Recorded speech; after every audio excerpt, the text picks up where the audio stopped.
Assalamualaikum warahmatullahi wabarakatuh. Halo semuanya, kita ketemu lagi di topik konservasi sumber daya mineral. Sebelum kita lanjut, kita pahami dulu ya, konservasi sumber daya mineral ini adalah suatu upaya untuk mengoptimalisasi pengelolaan dan pemanfaatan sumber daya mineral secara terukur, efisien, berkelanjutan, dan bertanggung jawab. Jadi pada hakikatnya ini merupakan upaya untuk melindungi dan memperbaiki atau menggunakan bahan galian ini secara lebih bijak untuk memberikan manfaat ekonomi dan sosial yang tinggi, juga untuk lebih melestarikan lingkungan serta menjamin kesinambungan pembangunan bagi masyarakat. Nah, selanjutnya kenapa ini mineral perlu untuk dikonservasi? Ini akan kita jelaskan selanjutnya ya, akan kita pahami dalam pembahasan di slide-slide selanjutnya. Oke, setelah kita paham apa itu konservasi, kemudian kita melihat sifat-sifat khusus mineral ya. Ini maksudnya bukan ciri fisik atau sifat-sifat fisik, tetapi bagaimana mineral itu terdapat di dalam bumi. Yang pertama, mineral ini merupakan sumber daya yang tidak terbarukan. Ini sumber daya alam yang tidak terbarukan. Jadi ketika kita sudah menambang, kita mengambil, jumlahnya akan berkurang terus-menerus dan bisa saja akan habis. Nah, kemudian mineral ini memiliki kuantitas yang terbatas. Jadi deposit mineral yang ada di dalam kerak bumi itu jumlahnya juga terbatas. Jadi sama dengan poin 1 bahwa kalau kita terus-menerus melakukan penambangan, jumlahnya ini akan berkurang dan kemudian habis. Mineral ini banyak terdapat di wilayah daratan, tetapi juga terdapat bukan berarti tidak terdapat di wilayah lautan. Tidak seperti ini ya, maksudnya di sini ingin dikatakan bahwa tidak seperti hutan, mineral ini juga tidak dapat meningkat dengan sendirinya, tidak dapat diperbaharui kembali, tidak dapat dilakukan usaha untuk memproduksi secara alami kembali. Selanjutnya depth dimension. Jadi mineral ini terdapat di dalam bumi dengan kedalaman yang berbeda-beda dan lokasi juga keterdapatan mineral ini juga berbeda-beda. Jadi karena itu maka sebagian besar mineral ini tidak diketahui keterdapatannya, penyebarannya, dan kualitasnya. Jadi semuanya membutuhkan penambangan, membutuhkan studi dan berbagai cara ya untuk mengetahui lokasi dan kualitas dari mineral tersebut. Nah, kemudian karena ketidakpastian, karena itu tadi maka ada ketidakpastian tentang kualitas dan kuantitasnya karena keterdapatannya jauh di dalam bumi. Jadi sebelum dilakukan penambangan atau sebelum dilakukan penggalian, pengeboran, itu kualitas dari mineral yang terdapat di dalam bumi belum dapat diketahui dengan pasti. Demikian pula dengan kuantitasnya. Jadi ada namanya terkira, terukur, seperti itu ya. Ketika sudah ditambang, nah itu kita bisa memastikan atau ya ketika sudah dilakukan berbagai metode ya, kita baru bisa memperkirakan berapa cadangan yang ada dan bagaimana kualitas dari mineral tersebut. Kemudian ketidakpastian tentang pemanfaatannya. Jadi ini maksudnya bahwa sebagian besar mineral ini yang kita ketahui ya sampai saat ini sudah banyak dimanfaatkan, tetapi apakah pemanfaatannya terbatas pada hal tersebut atau tidak, atau masih banyak lagi manfaat yang bisa kita dapatkan dari mineral, itu akan selalu berkembang seiring dengan berkembangnya ilmu pengetahuan. Jadi sampai saat ini pemanfaatan mineral mungkin masih terpaku pada beberapa item atau beberapa kebutuhan manusia, tetapi bukan berarti kedepannya akan tetap seperti itu ya. Dengan perkembangan ilmu pengetahuan tentu pemanfaatannya juga menjadi lebih luas. Ya, mungkin yang tadinya mineral-mineral yang dianggap waste mineral atau mineral pengotor itu ternyata untuk kedepannya ketika ilmu pengetahuan telah berkembang pesat itu bisa dimanfaatkan kembali. Kemudian yang keenam adalah kompleksitas geologi ya. Jadi keterdapatan mineral ini sangat bergantung pada kompleksitas geologi di suatu daerah. Jadi ada daerah yang memiliki kandungan mineral yang berharga, banyak kandungan mineral yang berharga, tetapi ada juga lokasi yang kandungan mineralnya juga tidak sebanyak yang di lokasi yang lainnya ya. Jadi itu semua tergantung pada bagaimana karakter geologi suatu daerah. Kemudian lokasi dan kekhasan distribusinya. Jadi sama seperti tadi ya, mineral ini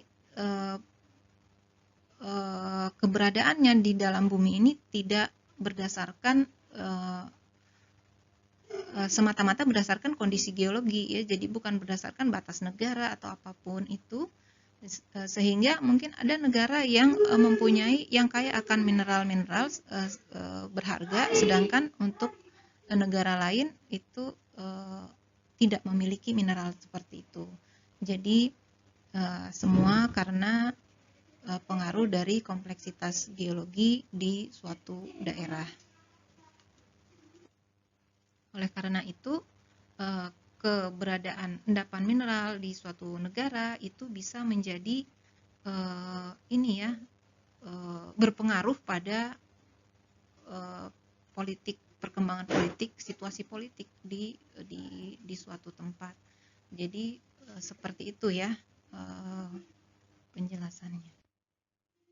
Kemudian cadangan mineral ini jika tidak dieksploitasi akan tetap berada dalam kondisi pembentukannya. Artinya dia tetap berada dalam kondisi seperti itu sesuai dengan di dalam bumi, tidak berubah sampai kalau tidak dieksploitasi. Jadi tidak seperti misalnya fauna mungkin berbeda-beda setiap waktunya, atau sama ya dengan sumber daya yang lain, misalnya dari pohon-pohon misalnya, kalau misalnya dieksploitasi masih bisa ditanam kembali, atau sumber daya yang lain ya. Di sini dicontohkan seperti bunga dan fauna yang berbeda-beda pada waktunya.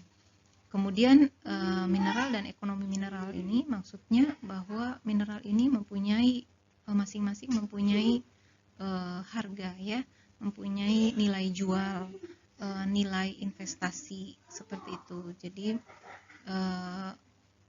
risiko investasinya juga tinggi mengingat ketidakpastian.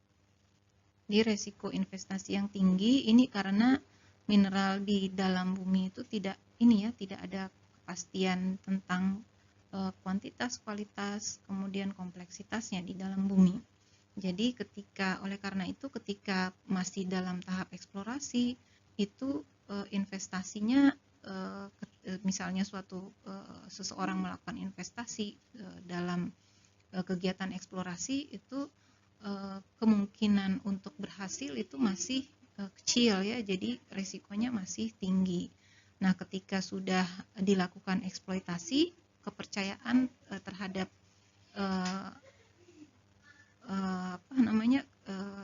kepercayaan investor itu semakin meningkat karena sudah bisa mendatangkan keuntungan. Jadi nilai investasinya juga akan naik. Seperti itu. Selanjutnya ini adalah beberapa manfaat dari mineral logam ya. Tapi ini hanya contoh saja, jadi masih banyak manfaat lainnya yang bisa diambil dari mineral logam. Yang pertama itu aluminium atau besi, itu bisa digunakan untuk berbagai peralatan dan juga mobil.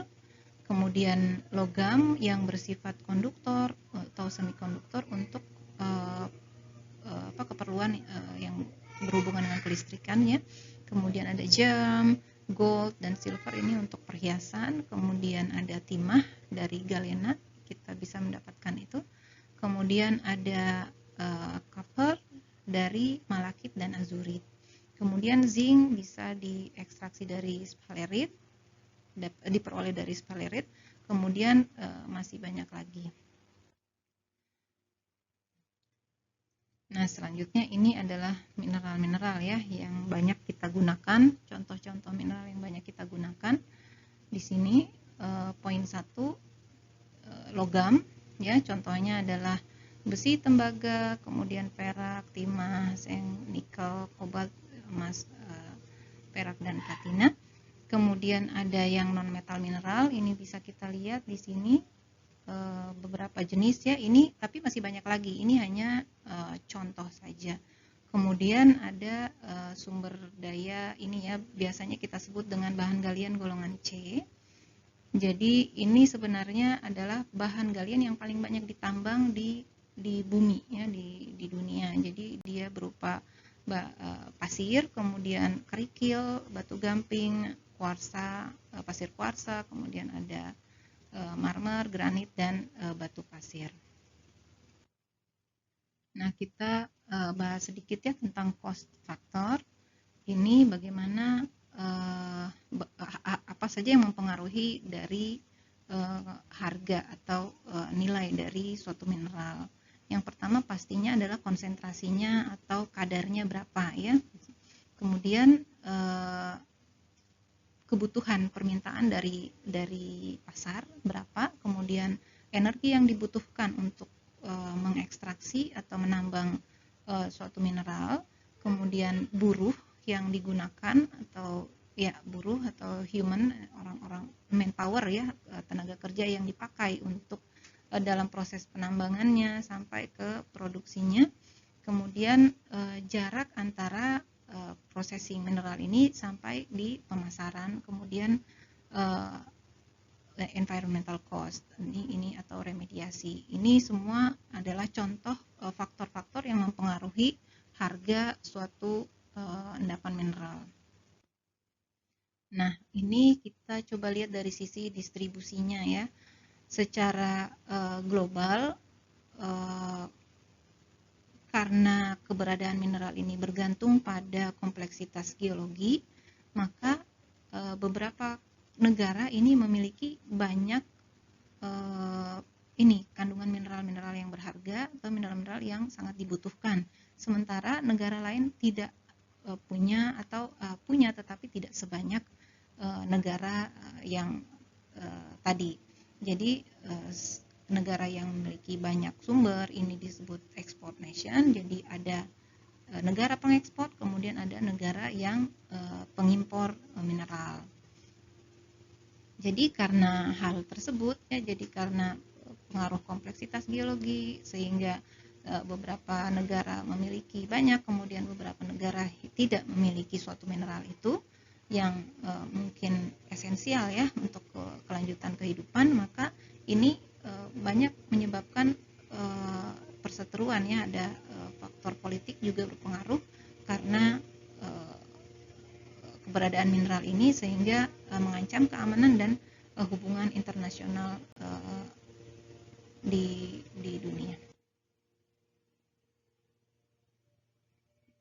Nah, ini untuk permintaan akan mineral ini selalu meningkat ya. Jadi karena ini juga karena kemajuan ilmu pengetahuan, jadi mineral-mineral yang dulunya belum diketahui memiliki manfaat besar, kemudian pada akhirnya dibutuhkan ya, jadi permintaannya menjadi lebih tinggi dari hari ke hari.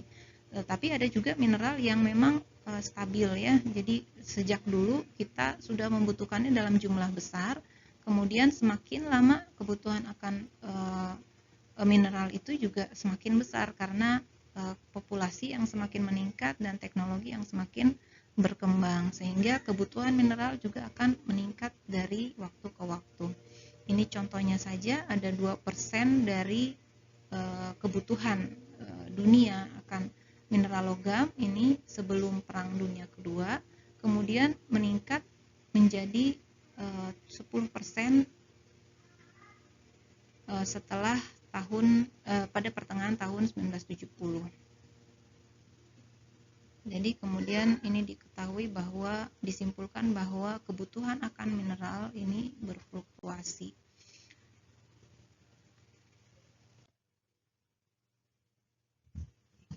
Seperti yang dijelaskan tadi ya, kebutuhan akan mineral ini berfluktuasi. Kemudian komoditi yang ada ini tidak mengikuti tren fluktuasi tersebut. Jadi mungkin permintaan tinggi, sedangkan mineral yang ada juga tidak sebanyak yang kita tidak sebanyak yang di ini yang ada di dalam bumi, tidak sebanyak permintaan. Jadi oleh karena itu harganya akan meningkat. Jadi ketika permintaan sedang tinggi, biasanya tuh ketertarikan akan eksplorasinya semakin besar. Jadi meskipun mungkin kadarnya tidak terlalu tinggi, tapi karena permintaannya tinggi, sehingga yang kadar sedang itu kadar yang kurang tinggi, misalnya nikel ya yang lagi happening sekarang ini. Dulu permintaannya mungkin cut off grade 1,5 itu bisa diterima, kemudian sekarang karena permintaannya tinggi, jadi kadar 1,2 atau 1% nikel pun masih bisa dijual. Jadi akhirnya yang terjadi adalah perusahaan-perusahaan ini mulai orang-orang yang memiliki kemampuan ya untuk menambang ini mulai beredar di mana-mana untuk mencari nikel tersebut karena permintaannya tinggi. Jadi mulailah ditambang di mana-mana. Kita lihat ada penambangan nikel sangat ramai karena itu tadi permintaan yang sangat tinggi. Jadi meskipun kadarnya rendah, mereka tetap mendapatkan keuntungan jika menambang.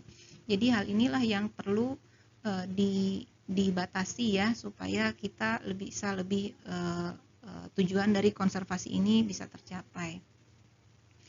Jadi seperti tadi dijelaskan di awal bahwa karena jika ditambang terus-menerus, maka keberadaan mineral di dalam bumi ini akan selalu berkurang. Jadi bukan seperti ini ya, kayu yang bisa ditanam lagi, pohon-pohon yang bisa tumbuh lagi, tetapi dia akan berkurang secara permanen. Ini hubungan ekspor impor fluktuatif. Kemudian ya sekarang ini seperti yang sudah saya sampaikan tadi, bahwa tadinya mungkin hanya yang grade tinggi yang bisa diakses atau diekstraksi. Sekarang dengan kemajuan teknologi, maka yang grade rendah pun sudah bisa dimanfaatkan. Jadi yang grade rendah mulai ditambang juga. Jadi seperti itu.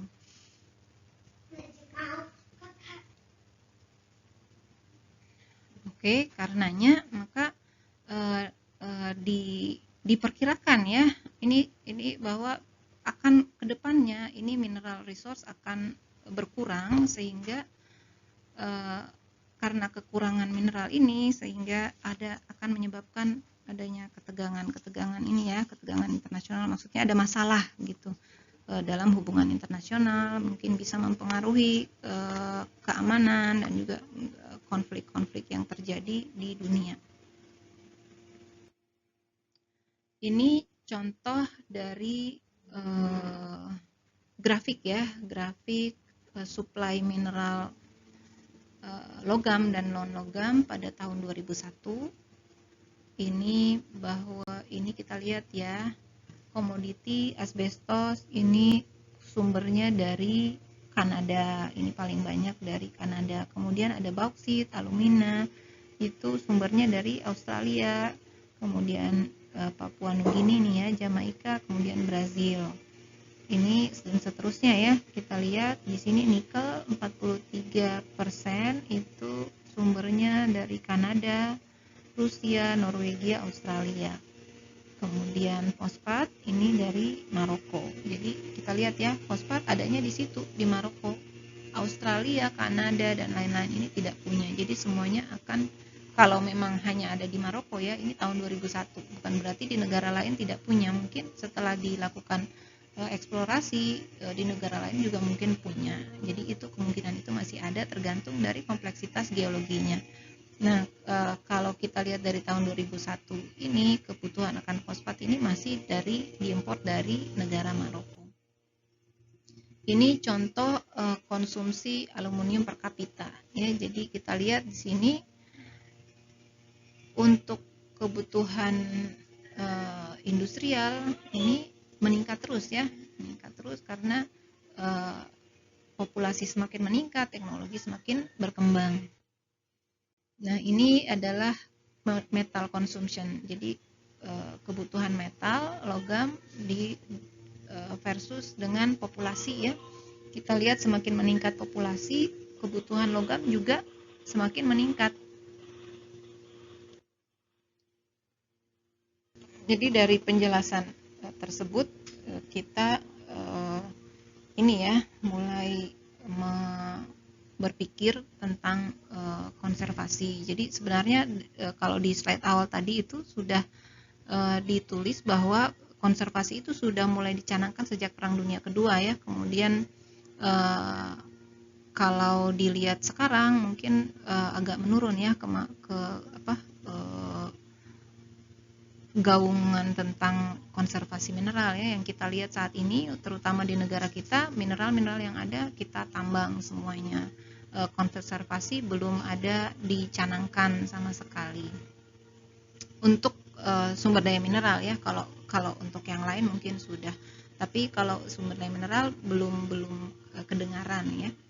Nah, karena penjelasan tadi bahwa beberapa faktor yang sudah dijelaskan tadi, maka itu konsumsi atau kebutuhan konsumsi rata-rata mineral ini sebaiknya dikontrol, kemudian untuk mengurangi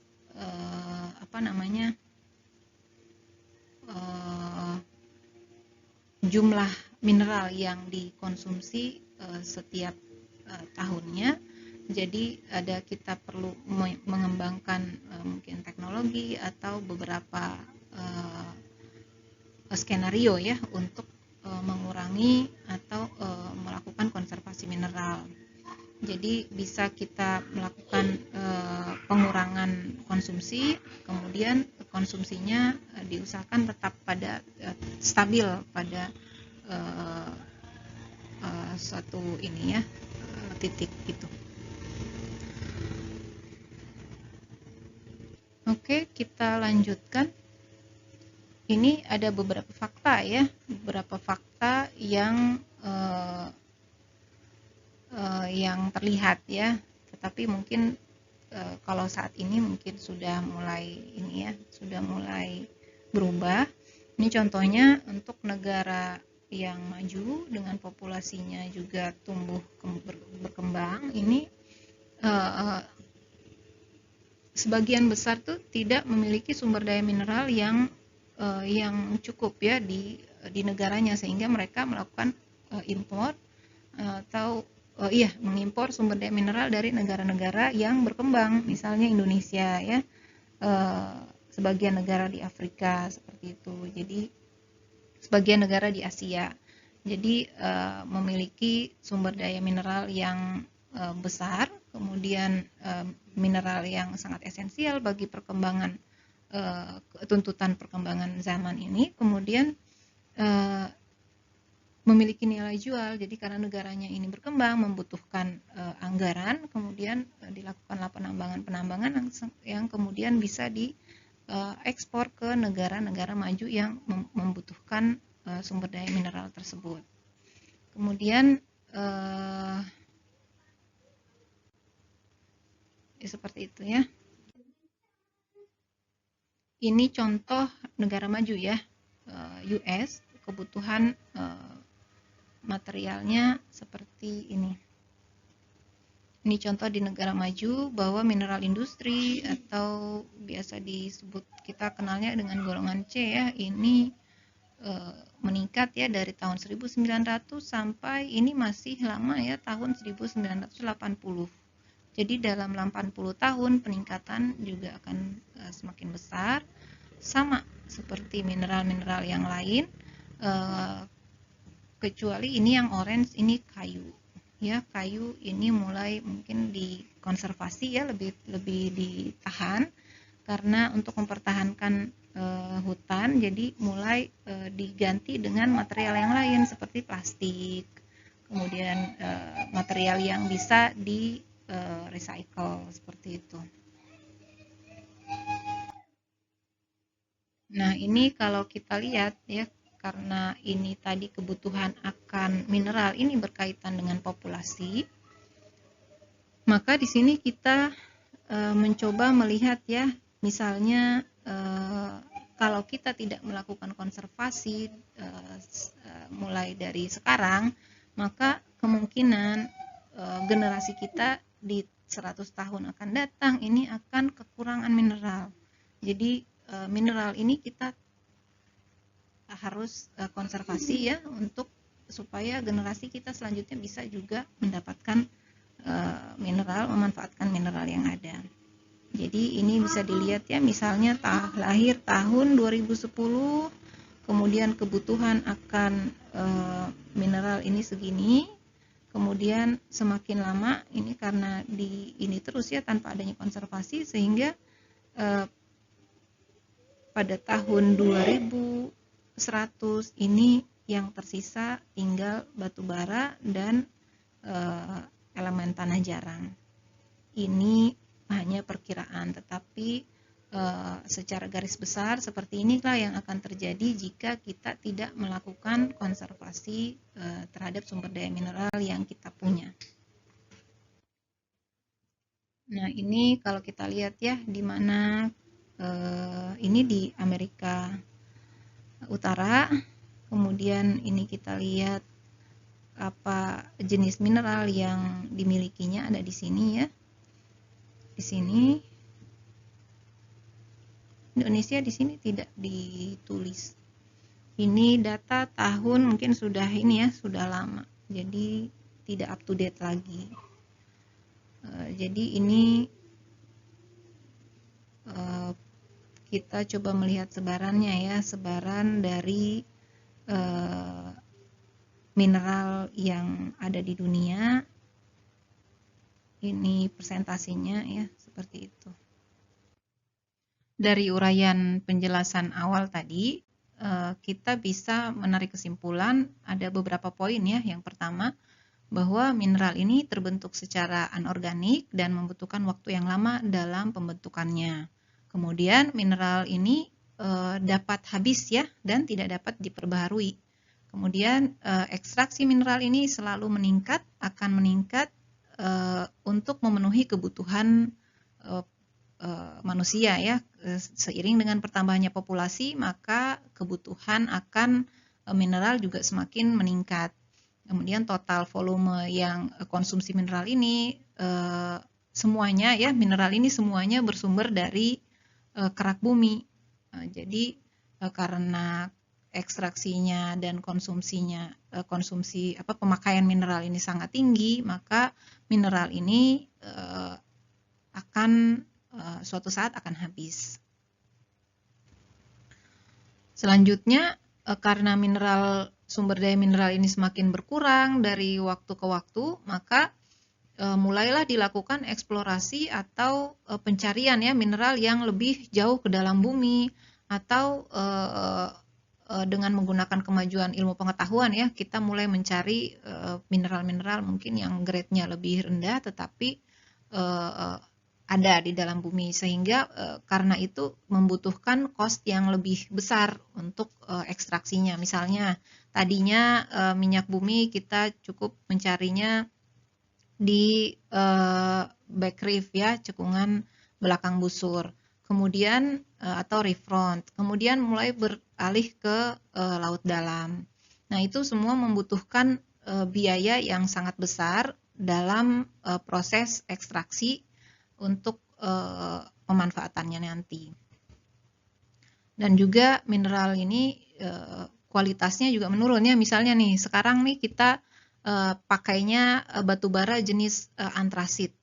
Kemudian karena antrasit ini mulai berkurang, maka kelas yang di bawah antrasit ini pun mulai ditambang, mulai dimanfaatkan untuk kebutuhan manusia. Jadi biayanya semakin tinggi, kemudian kualitas mineral juga mungkin akan semakin berkurang karena mineral yang kualitas tinggi sudah kita ekstraksi lebih dulu. Kemudian di beberapa area, di beberapa negara ini mineral-mineral memang sudah menipis ya, sudah mulai habis. Jadi karena itu mulai dilakukan pencarian di daerah lain, sehingga ada misalnya suatu daerah yang kaya akan minyak bumi, kemudian karena dilakukan ekstraksi terus-menerus selama bertahun-tahun minyak buminya habis, maka daerah ini sudah tidak produktif lagi untuk ininya ya, ekstraksi minyak bumi, atau kandungan mineralnya sudah mulai menipis. Oke, tadi dari sisi jumlah ya, dari sisi kuantitas dan kualitas mineral. Kemudian mari kita melihat dari sisi dampak dari pertambangan ini, aktivitas pertambangan. Jadi yang pertama, pertambangan dan aktivitas pengolahan mineral ini bisa memberi dampak pada lingkungan ya, dari berbagai sisi ya. Kemudian baik pertambangan underground, bawah permukaan maupun pertambangan permukaan ini punya impact atau dampak masing-masing ke baik ke lingkungan maupun ke makhluk hidup yang ada di ini ya, yang ada di dalamnya. Kemudian ada faktor safety, kemudian hazard untuk air dan polusi udara, ini juga harus kita perhatikan ya. Ternyata pertambangan ini punya dampak yang sangat luas untuk lingkungan, untuk juga makhluk hidup. Nah, untuk lingkungan ini juga bisa membawa tekanan untuk lingkungannya, stressful.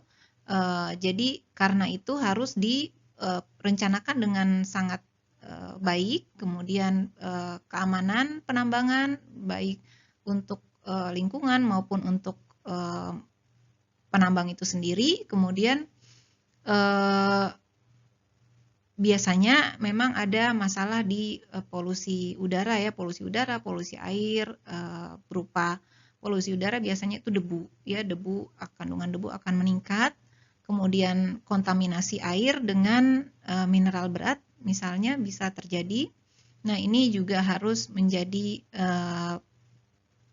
perhatian untuk pada saat aktivitas penambangan. Nah, untuk underground mines, tambang bawah tanah ini, jadi kalau dilihat ya, kalau tambang bawah tanah ini tidak terlalu kelihatan aktivitasnya di permukaan ya. Kalau dari foto udara ataupun ya dari kita melihat dari ketinggian atau secara umum lah ya, kita melihat itu tidak terlalu signifikan adanya perusakan lingkungan karena penambangan dilakukan jauh di dalam bumi. Jadi di atasnya seperti tidak terlalu ada perubahan.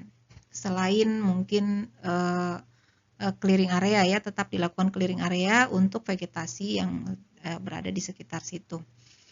Kemudian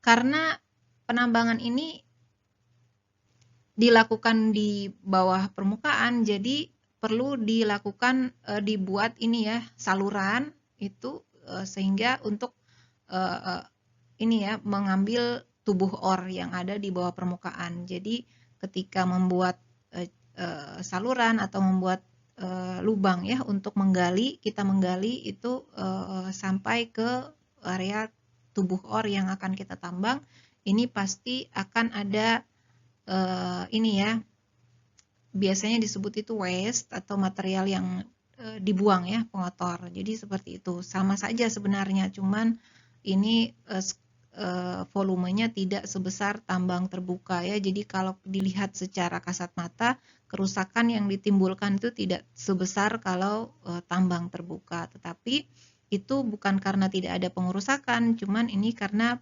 posisinya yang jauh di bawah di dalam bumi. Tetapi tetap saja ada penggalian material untuk dikeluarkan sehingga terbentuklah itu seperti saluran ya, terowongan seperti itu untuk mengakses tubuh ore. Nah, ketika penambangan sudah selesai dilakukan, maka waste material tadi itu bisa diambil kembali, dimasukkan kembali untuk menutupi terowongan yang tadi sudah dibuat. Cuman memang karena tubuh ore ini sudah dikeluarkan, maka perlu kekosongan itu perlu diisi dengan material waste atau material lain.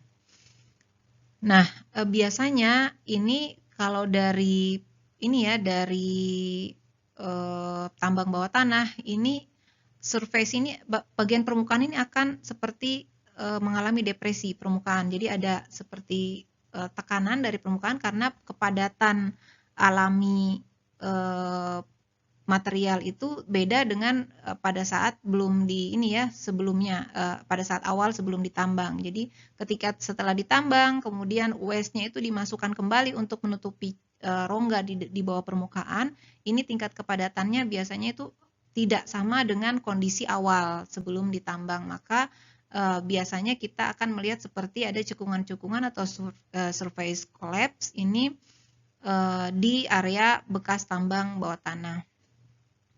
Jadi seperti itu ya, jadi perlu reklamasi, kemudian sampai sekarang katanya ini masih jadi masalah ya untuk tambang-tambang tua, kemudian yang di bawah tanah itu seperti itu. Nah ini kalau kita lihat ini contoh surface collapse-nya yang sebelah kanan. Kemudian ada juga yang sebelah kiri. Jadi setelah diambil materialnya, kemudian ditutup kembali pakai waste mineral material yang sudah dikeluarkan, tetapi memang ada perbedaan kepadatan kuat tekan material yang dimasukkan kembali tadi tidak akan sama dengan yang kondisi sebelumnya. Jadi biasanya collapse surface-nya itu seperti ini atau seperti ini. Nah ini untuk tambang permukaan ya. Untuk tambang permukaan ini ada beberapa jenis ya. Ada mulai dari quarry, kemudian open pit, sama strip mining. Semua jenis mode penambangan permukaan ini memiliki dampak terhadap lingkungan dan juga akan merubah topografi. Nah, untuk quarry ini biasanya yang ditambang adalah berupa blok-blok batuan ya, baik secara utuh ataupun yang dihancurkan. Jadi ini contohnya misalnya tambang marmer seperti itu, ditambang dalam bentuk blok-blok bongkahan marmer, kemudian bisa juga dihancurkan untuk pembuatan semen atau untuk material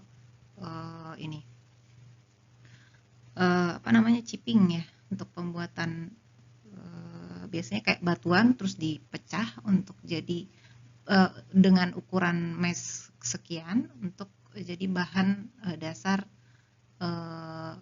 pembuatan jalan atau bahan bangunan lain. Nah, kemudian untuk open pit ini kalau ore body-nya itu dekat dengan permukaan, sama strip mining juga itu kalau misalnya ore-nya itu terletak di bawah ini ya, topsoil ya, jadi biasanya berbentuk layer, contohnya seperti batu bara. Jadi ada layer-layer atau lapisan-lapisannya itu, lapisannya bisa dengan kemiringan yang tidak terlalu besar atau searah dengan paralel dengan permukaan.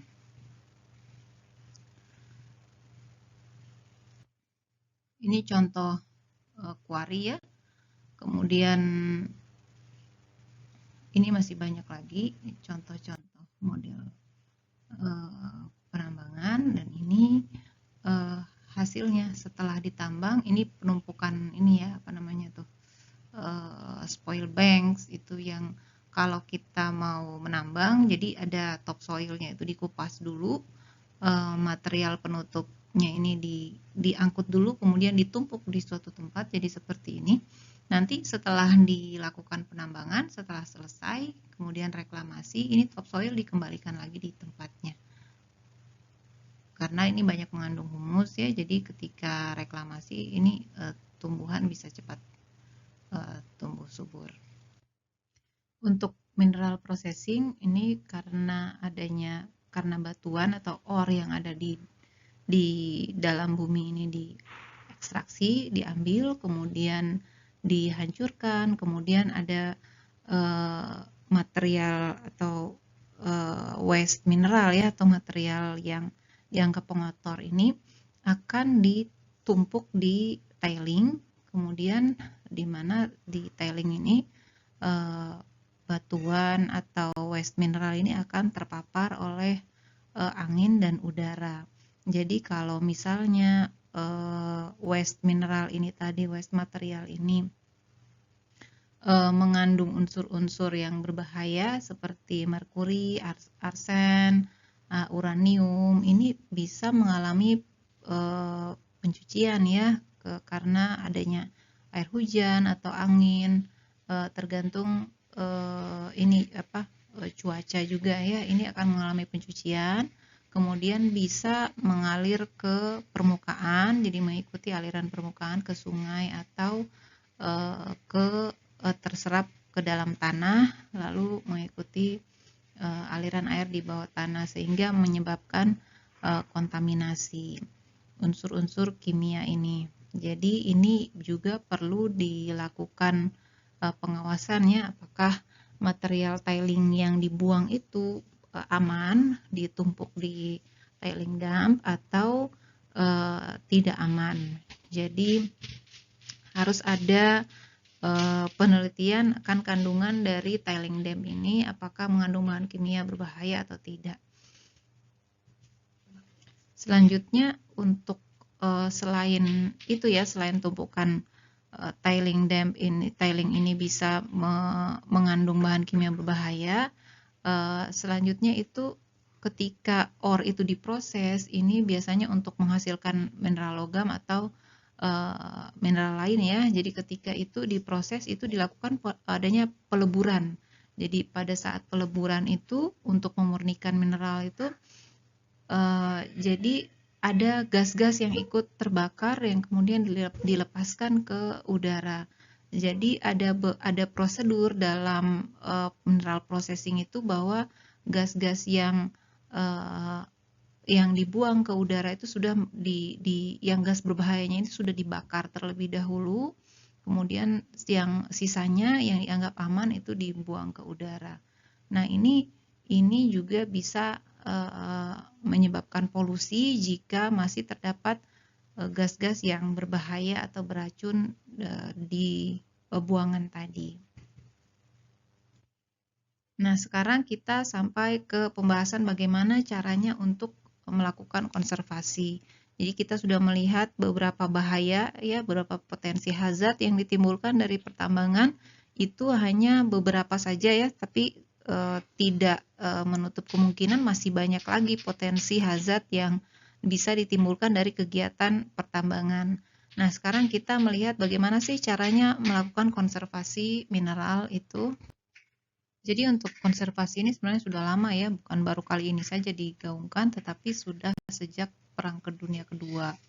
Ketika mesin uap sudah ditemukan dan kemudian membutuhkan banyak suplai batu bara untuk menjalankan mesin uap tersebut. Jadi pada saat itu mulailah dipikirkan tentang konservasi. Jadi intinya konservasi ini bukan berarti kita tidak boleh menambang, tetapi kita menggunakan hasil penambangan itu dengan lebih bijak, dengan lebih efisien, sehingga mineral yang tidak dapat terbarukan ini bisa lebih lestari dan bisa lebih dimanfaatkan oleh generasi mendatang. Jadi seperti itu ya, pemborosan, kemudian kalau masih bisa kita recycle supaya mineral resource yang ada di dalam bumi ini tidak cepat habis. Nah, ini ada beberapa skenario ya, ada 3 skenario yang digunakan untuk dalam rangka konservasi mineral. Yang pertama untuk beberapa langkah untuk skenario 1 ya, untuk melakukan konservasi sumber daya mineral. Yang pertama itu reduce waste and loss dalam praktek penambangan. Jadi reduce waste and loss ini ketika kita menambang itu, jadi ketika kita menambang itu sudah ditentukan ya untuk mineral yang ditambang bahwa grade-nya itu harus minimal sekian, dan kemudian di bawah grade itu misalnya ya minimal 1%. Jadi di bawah 1% kandungan misalnya besi ya, di bawah 1% kandungan besi, ini hanya contoh, itu dianggap bukan ore. Jadi ketika yang ditambang difokuskan pada mineral yang di atas 1% atau sama dengan 1%, maka yang digali hanya itu. Jadi untuk waste mineralnya itu diminimalisasi, maksudnya yang tidak dianggap ore tadi, yang konsentrasinya di bawah konsentrasi minimum yang ditetapkan, itu sedapat mungkin untuk tidak ikut terambil, tidak menjadi waste dalam penambangan tadi, sehingga ketika misalnya mineral yang grade-nya tinggi tadi sudah ditambang, yang tersisa adalah mineral yang grade-nya lebih rendah atau low grade ore ya. Pada saatnya nanti ini low grade ore ini ketika yang grade tinggi sudah ditambang, maka yang low grade ini juga akan tetap ditambang juga nanti pada saatnya. Tetapi jadi kalau kita mereduce waste, artinya pengambilan itu difokuskan benar-benar pada yang grade tinggi, yang grade kurang dari target itu tidak dirusak atau tetap berada di tempatnya, sehingga ketika teknologi sudah cukup maju, ilmu pengetahuan sudah cukup maju, sehingga ini yang low grade tadi bisa ikut ditambang juga nanti pada saatnya. Jadi tidak menjadi material waste seperti itu. Yang kedua itu kita harus menemukan deposit biji baru ya. Jadi ketika mineral misalnya jenis A itu sudah ditambang, tapi kebutuhan akan mineral ini masih tetap besar, jadi kita harus menemukan deposit ore yang baru. Nah,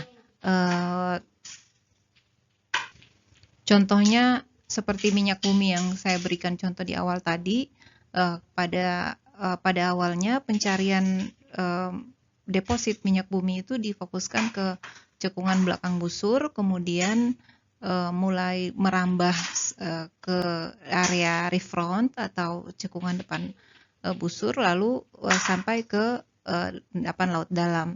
Jadi ini membuktikan bahwa memang mineral ini ketika sudah berkurang jumlahnya itu semakin sulit untuk menemukan deposit yang baru, dan itu metode yang digunakan juga membutuhkan kecanggihan teknologi. Jadi sekarang kita sudah sangat familiar ya dengan tools-tools geofisika. Contohnya ada di sini ada gravity survey, ada magnetic survey, ada electrical property survey, kemudian ada geochemical survey, lalu sama ini ada remote sensing. Ini semua digunakan dengan maksimal untuk mencari endapan mineral yang ekonomis lainnya. Yang ketiga adalah program peningkatan teknologi melalui penelitian untuk efisiensi pemanfaatan sumber daya yang lebih tinggi. Jadi ini dengan kemajuan teknologi ya, limbah-limbah sesuatu yang tadinya dianggap waste atau limbah itu bisa kemudian dimanfaatkan sehingga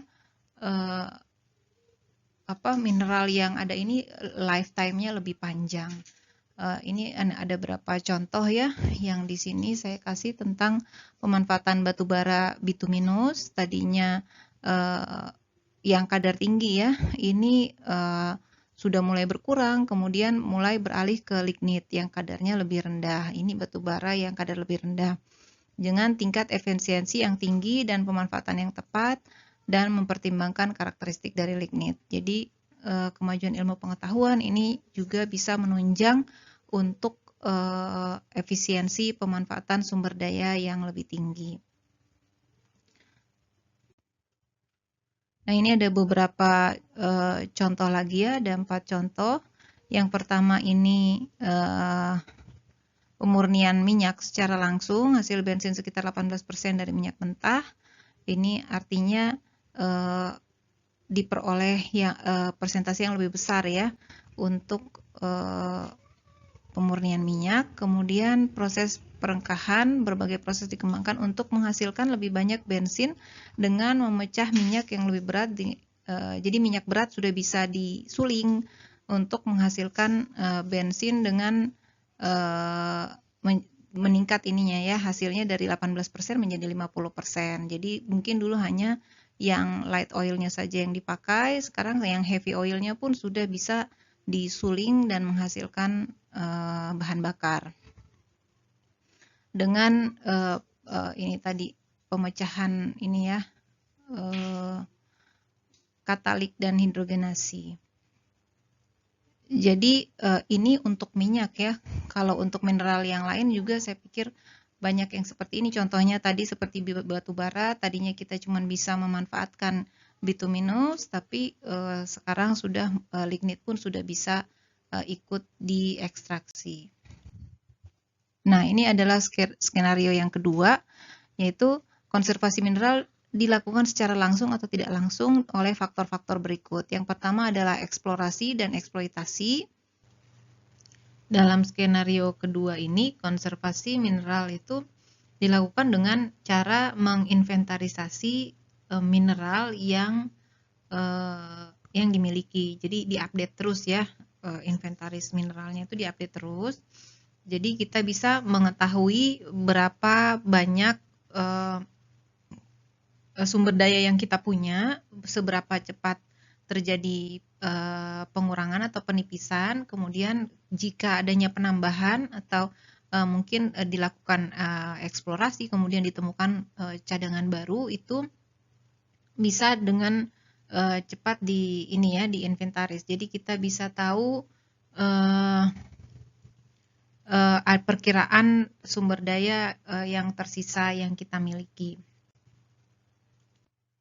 Dengan bantuan kemajuan teknologi juga kita bisa menggunakan tools-tools yang ada untuk memperkirakan, misalnya ini ya, kita menggunakan tools geofisika atau alat lainnya yang selalu berkembang dengan kemajuan teknologi untuk memperkirakan berapa sumber daya yang dapat ditambang, kemudian berapa yang tersisa dan yang terbuang, seperti itu. Kemudian selective mining, ini penambangan itu difokuskan pada mineral yang berkadar tinggi. Jadi deposit yang kadarnya kurang itu dibiarkan tetap untuk dihindari ini ya, maksudnya tidak menjadi waste mineral tadi, seperti contoh pada mengurangi waste dan loss tadi.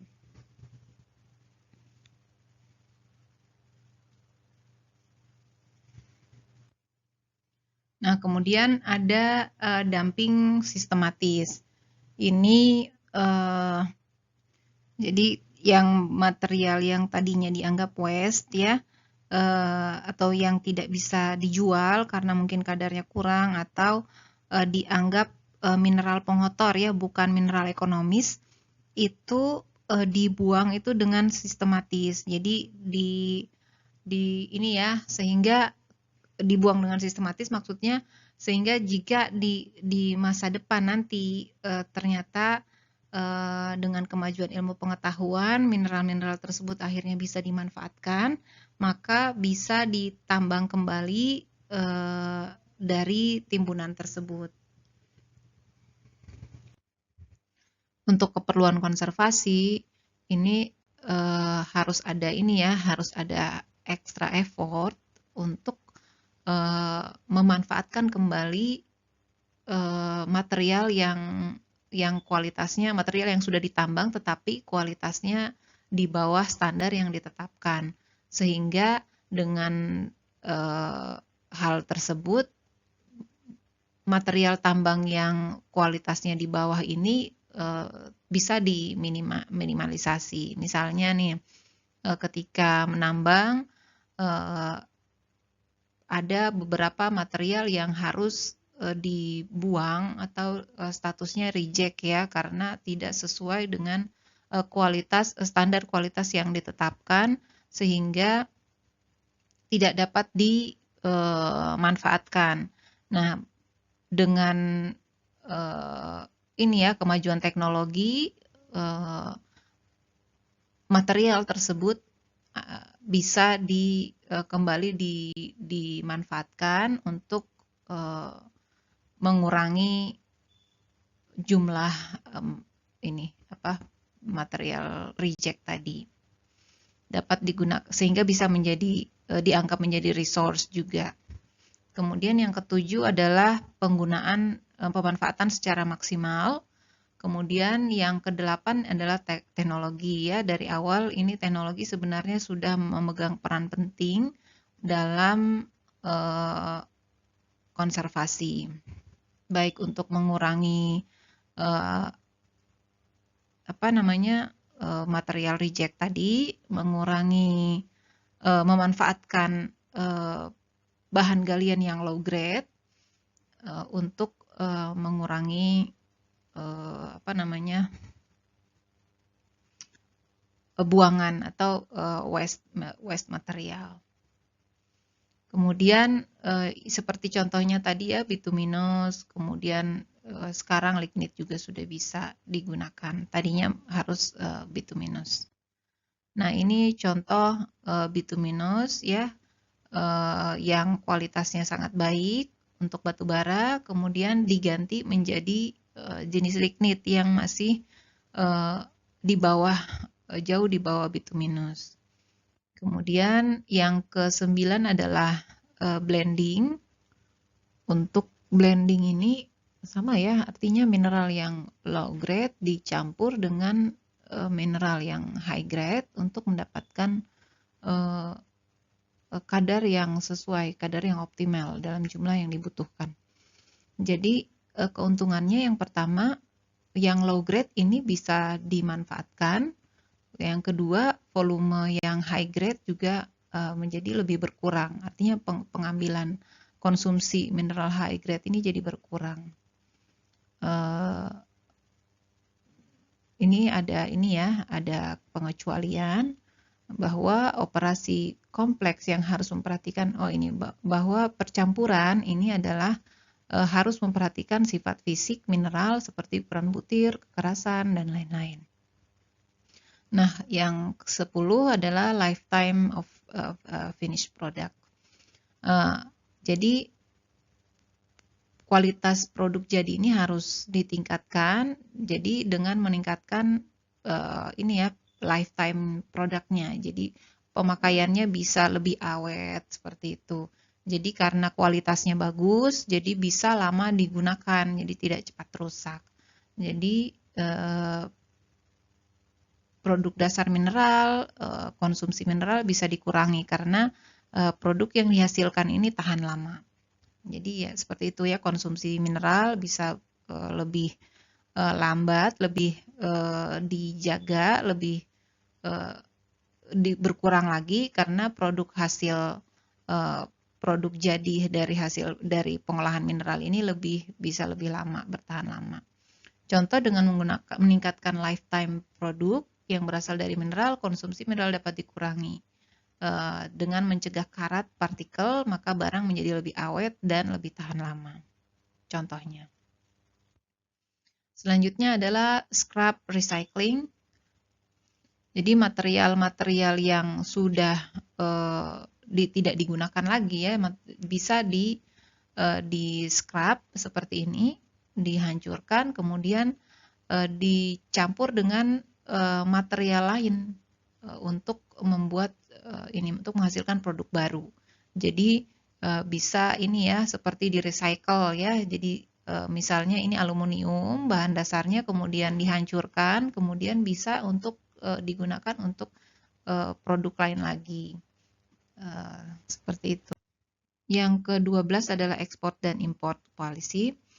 Nah, untuk ekspor ini kegiatan ekspor ini menyebabkan satu mineral bisa dibawa atau dijual ke negara lain ya, dari yang tidak memiliki sumber daya yang mineral tersebut.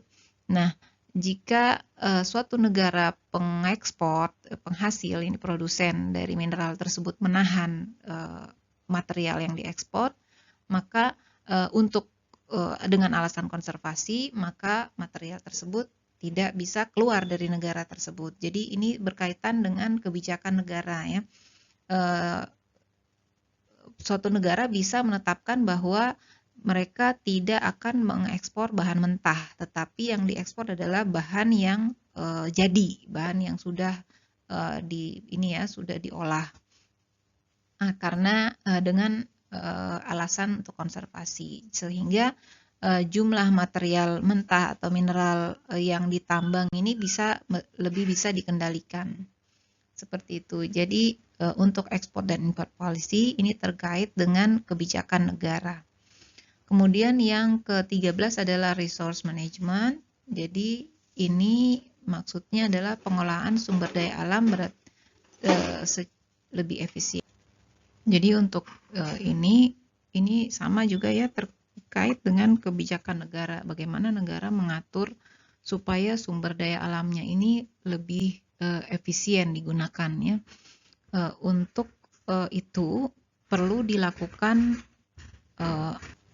inventarisasi sumber daya mineral yang kita miliki, sehingga kita punya perkiraan berapa mineral yang sudah dieksploitasi, berapa yang tersisa. Jadi ada perkiraan jumlah cadangan yang tersisa. Nah, setelah itu eksploitasi juga harus diatur secara lebih bijaksana ya, penetapan pajaknya, kemudian pajak mineralnya berapa, kemudian peraturan untuk ekspor impor, kemudian penggunaan lahan, kemudian yang berkaitan dengan lingkungan. Jadi penetapan strategi untuk pengelolaan sumber daya alam ini harus lebih di manage dengan baik, seperti itu. Nah, untuk skenario 3 ini ada substitusi mineral ya. Jadi mineral yang awalnya misalnya ya, kita menggunakan suatu mineral yang sudah semakin menipis. Jadi itu bisa disubstitusi dengan mineral lain yang jumlahnya masih banyak, atau bisa dengan yang bisa di renewable. Contohnya tadinya dari minyak bumi, batu bara, kita bisa mengganti keperluan energi kita dengan energi matahari. Kemudian tembaga dengan aluminium ya masih bisa diganti, kemudian baja dengan plastik, seperti itu. Jadi mineral resource ini bisa lebih lebih terjaga jumlahnya. Untuk yang ketiga ini contohnya ya, kita langsung ke contohnya. Dengan mensubstitusi suatu mineral dengan mineral lain yang yang mempunyai fungsi yang sama, jadi kekuatannya sama, fungsinya sama, atau mungkin memiliki nilai yang lebih baik dibanding yang sebelumnya, atau mungkin memiliki nilai yang sama. Jadi contohnya di sini copper ini diganti dengan aluminium untuk ini ya, transmission wires, kemudian baja diganti dengan aluminium untuk material struktur. Jadi diganti dengan mineral lain yang mempunyai spesifikasi yang kurang lebih sama. Nah, ini contohnya ya, dari bauksit kita mengambil aluminium kemudian diganti dengan menggunakan nepelin dan alunit. Ini juga masih bisa di recycle lagi. Yang keempat adalah substitusi by different substance. Kalau untuk ini penggunaan mineral ini diganti dengan sumber lain ya, substansi lain yang bukan mineral. Jadi contohnya itu substitusi ini ya, baja dan aluminium dengan plastik. Seperti contoh sendok tadi ya, sendok mungkin dari aluminium kemudian diganti dengan sendok plastik. Termasuk di dalamnya adalah ini ya, partnya mobil, suku cadang mobil. Nah, kemudian yang kelima ini substitution by a different substance by mineral commodities. Jadi ini contohnya sama ya, disubstitusi. Contohnya penggunaan fiberglass untuk mengganti ini ya, timber untuk kayu ya, kayu bisa kita pakai fiberglass. Fiberglass ini bahan dasarnya dari mineral juga. Nah, ini bisa saling menggantikan. Nah, skenario yang keempat adalah mineral legislation. Jadi di sini dibutuhkan ini ya, undang-undang yang baku, undang-undang yang resmi untuk perencanaan pelestarian ini, konservasi sumber daya mineral. Jadi harus dilegalkan untuk menjadi dasar payung hukum untuk konservasi mineral. Jadi untuk pembuatan kebijakan yang berkaitan dengan mineral ini ada beberapa aspek yang harus dipertimbangkan. Yang pertama, bahwa mineral merupakan aset habis, jadi non-renewable. Kemudian dominan ekonomi industri didasarkan pada mineral, jadi semua barang yang kita pakai sampai saat ini banyak sekali yang sumbernya dari mineral.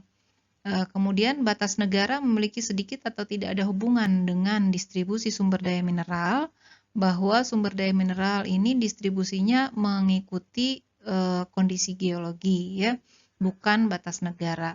Kemudian tidak ada negara yang memiliki sumber daya mineral dalam negeri yang mencukupi untuk kebutuhan industrinya. Jadi semua negara masing-masing saling tergantungan dengan negara lain dalam hal memenuhi kebutuhan mineralnya. Jadi maka dari itu diperlukan undang-undang yang mengatur dengan tegas dan jelas tentang konservasi mineral ini.